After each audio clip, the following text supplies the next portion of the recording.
sweet old guitar.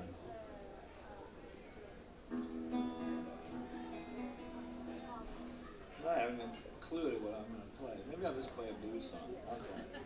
I can get away with that. You know.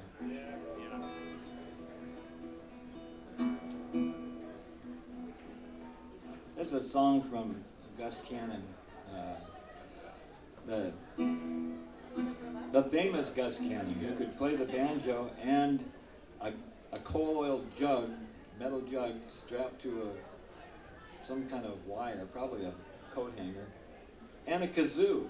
He could play them all. He didn't do them all at once, but he could have them all up there where he could do it, and play the banjo at the same time. Amazing dude. From back in the 30s.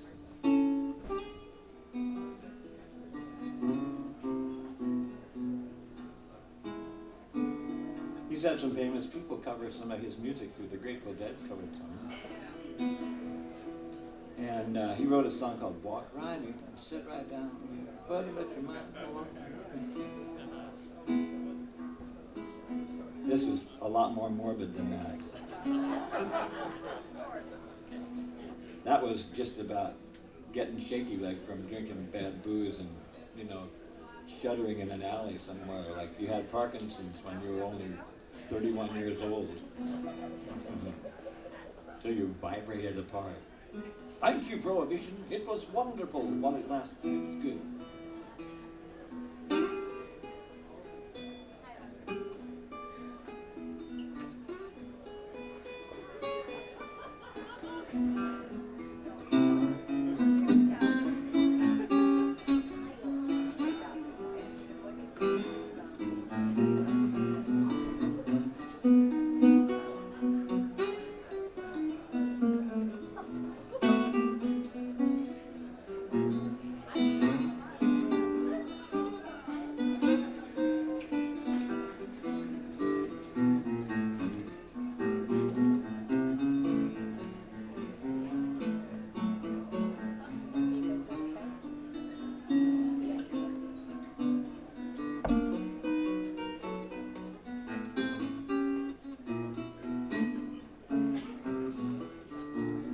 The judge decreed it, and the clerk, she wrote it.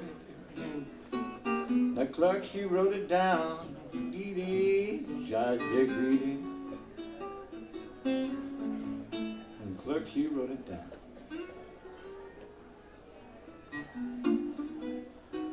I hear that sentence, I know just what I'm about.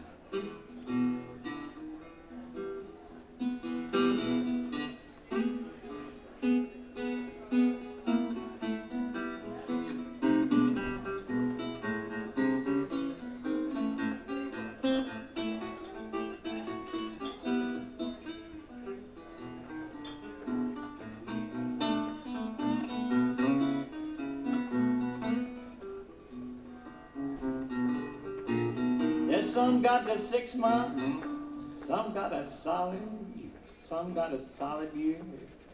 Indeed, some got 6 months, some got a solid year. Yeah, me and my partner both got the lifetime here.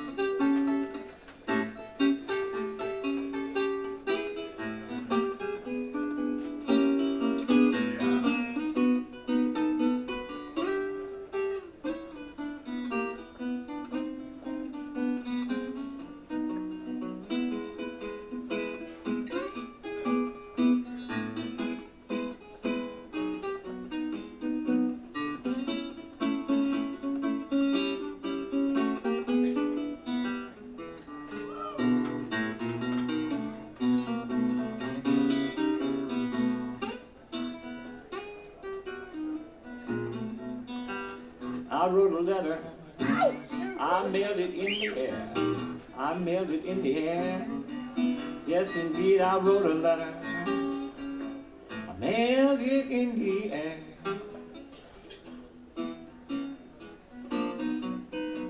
You may know by that I have still got a friend somewhere.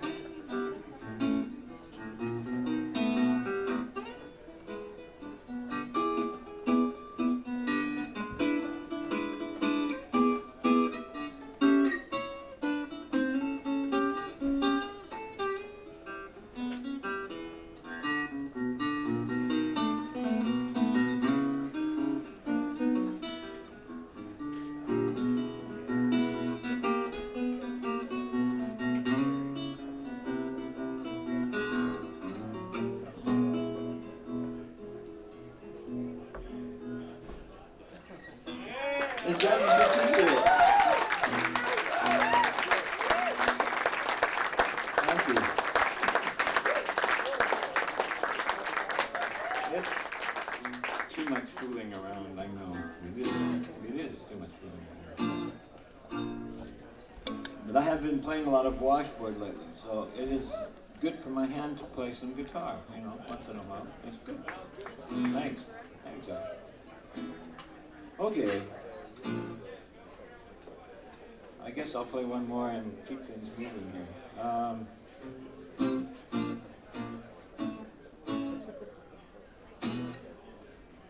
Actually, I told somebody I would play a very short one, so I'm going to play this very short one.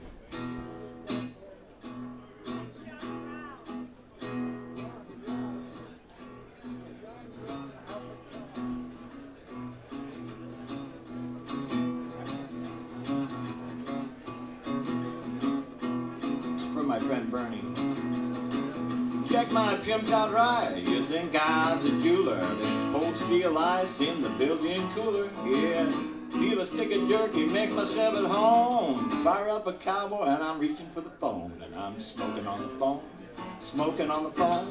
Trying to call my woman cause I feel all alone. I got the cash CD and the subwoofer on so loud I can't hear what's spoken on the phone. I'm smoking on the phone, smoking on the phone. Text my baby and see if she's alone. I could drive this pickup with my left knee bone. I'm driving, eating, drinking, smoking on the phone. I'm driving, eating, drinking, smoking on the phone. I'm driving, eating, drinking, I'm smoking on the phone.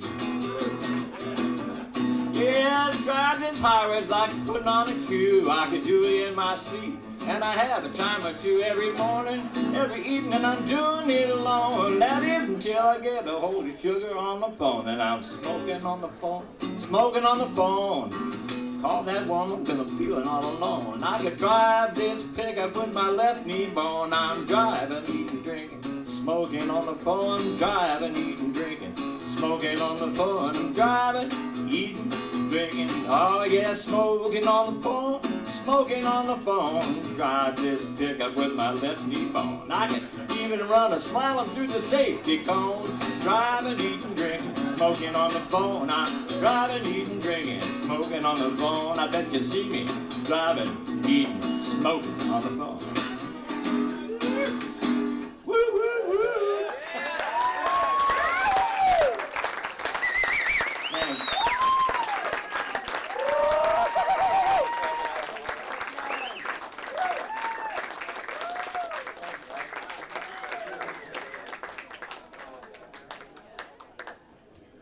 John Browne, ladies and gentlemen. John Browne, listen. Thank you, John. Don't go away. We got some great acts coming up. We got Chris Poge coming up. We got Cat Eggleston. Tab Tapside, go coming up. So, while Chris is setting up, Dave Van Holt wants to give you another dose of his version of reality. Here we go. Which is actually a fairly weak rendition of reality. You know, I'm always interested in the people that I meet, and I meet a lot of people because I kind of wander around a lot. I spend a lot of time on the back of the bus in this town and between this town and Seattle. I'm a bus guy, and one of the people that I met was named Marshall. How many people have met and talked to Marshall? He's now deceased. Yes. Yes. Marshall taught me a few things, and one of the things I think that's really interesting about Marshall is that you had to talk to him to realize that he was really quite a brilliant individual. And he loves salmon too. Thank you, John. But you know, when he moved to Vashon, you just built a little house in the woods. And nobody really gave you any shit, and you established a homestead, and pretty soon you were part of the community. And in fact, up until not that long ago, there were a lot of people that lived that way. And times change, and we don't live that way anymore. So we have to think of other ways to bring those dynamic individuals into our lives. You know, how many people talk to the folks on the street around here? It's worth having those conversations because those people have things to tell you if you will allow yourself to consider the fact that maybe your viewpoint isn't actually the correct one. So, what's the point of this conversation? It's just me bothering. We have to provide an environment where that kind of diversity, even the uncomfortable diversities, can thrive, and that will make us a real and interesting community. Yeah!